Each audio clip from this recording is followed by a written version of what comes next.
আজকের ওয়ার্ল্ড কাপে 3টি ম্যাচ যথাক্রমে পরপর।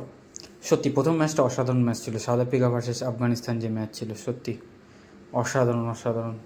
ডিকক আর রার্লি ক্যান্টনের পার্টনারশিপ, সেটাকে গুরবাজ খুব ভালো খেলে করে শেষ ওভার পর্যন্ত নিয়ে গেছিলো, উইকেট ছিল না, অল আউট হয়ে গেল। তারপর সুপার ওভারে 17 রান সাউথ আফ্রিকা 1 বলে 7 রান রেখেছিল, সেটা 6 ম্যাচ ড্র করলো। আবার সুপার ওভারে 23 রান করে দিল, সেই রানটা চেস করতে পারি না আফগানিস্তান। সত্যি ভাগ্যটা প্রচণ্ড খারাপ ছিল। অসাধারণ ম্যাচের মোড়, সত্যি একদম গায়ের লোমটে খাড়া করে দেওয়া ম্যাচ।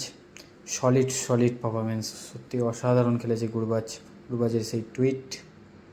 সুপার ওভারে আবার হেরে গেল আফগানিস্তানের জন্য, কিছু আর বলার নেই, পুরো গায়ের লোম খাড়া করে দিয়েছিল। Absolutely cinema. সত্যি এইরকম ম্যাচ দেখা T20 ওয়ার্ল্ড কাপে অসাধারণ।